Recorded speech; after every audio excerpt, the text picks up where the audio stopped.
Okay, so welcome back mga bro.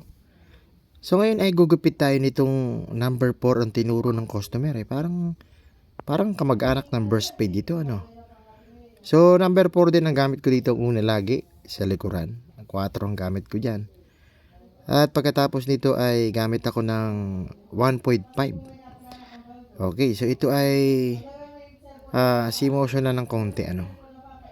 Hanggang sa makuha natin ng tamang taas ba. Hanggang sa ilalim ang ginamit ko dyan ay 1.5. At ito ay inipit ko, parang masyado ko naiilang dun eh. Ipit ko muna nga yung buhok na yan. Nakakailang ka ha? Okay, detailer tayo. Lining tayo ulit sa ating guideline para linisin natin ulit ang ilalim na ito. Ito ang magsisilbing fade natin sa ilalim.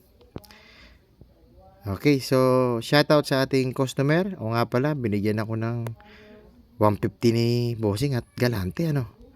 Salamat Bossing sa ulitin. Okay, ito naman ay number 1 ngayon na guard. Ay open and close itong ginawa ko rito. At nilaro-laro ko lang para makuha natin yung tamang blending ba. Okay, so ngayon ay gagamit tayo ng 0.5 naman. So kanina ay gamit ko yung silver kong, ay ito pala, sorry. Gamit ko ngayon ay silver, kanina ay gold ano. Ito kasi naka-ceramic. Ang ceramic kasi masarap pang fade ay. Ang sarap ng hagod. Konti-konti natatanggal na ang buhok na dilim ba. At dito ay open and close lever tayo. So 0 muna. Nilaro ko muna ito para burayin na itong guhit. Ito kasi ang kailangan matanggal para mag-blending na. So ito ay ceramic ko, sarap. Ito ay 3 taon ko nang ginagamit pero tibay pa rin ano. Sana tumagal pa para makatipid ba. Okay, so ngayon ay clipper overcomb. So konting tinatanggal natin ano. Halos hindi naman masyadong mahaba ang kinukuha nating natira ba.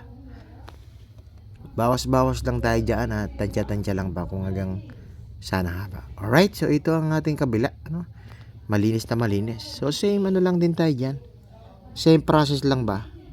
So shoutout kay Boss Andy the barber. So yan ay idol natin sa gupitan ano. Okay, so same process din. Gumamit tayo ng 1.5 tapos ay 1 at 0.5 detailer. So para maglinis-linis tayo. So ito ay inahit ko ano, kung tipapasinin nyo kanina masyado siyang parang napakalinis ano. Wala kasi akong anong tawag doon, yung shaver ba, para mas maangas. Kaya ito ay inaahit ko lang.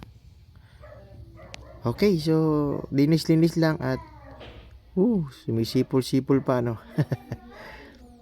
Okay, so ito ay gamit ko dito number 1 na guard ba para maglinis-linis pang konti. Clipper overcomb tapos number 1 guard para mas maangas ano. At gumamit na rin ako ng plangketa roon para makuha natin ng tamang ganda.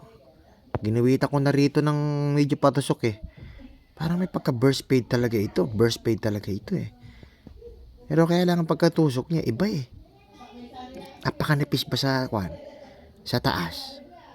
Tapos kadalasan ng burst fade ko yung makapal bagya sa taas at pa-faded sa ilalim. Ito naman kung ano yung kapal ng taas at yun ang kapal ng baba ano. So gusto rin ni customer ay nakatayo ba. Yun talagang gagayahin natin sa litrato para maangas daw ano. So ito ay bakit di na kay customer ito ano. Alright, ito ang ating finished product. Ganda linis ano. Kulay puti ang balat ba. Ito ay inahit natin, wala ka tayong shaver Ganda ng likod May pagka-busy na parang ano talaga no, parang burst fade talaga ito pero sana makuha natin na kahit konti ano. Isang follow naman dyan. Thank you. God bless.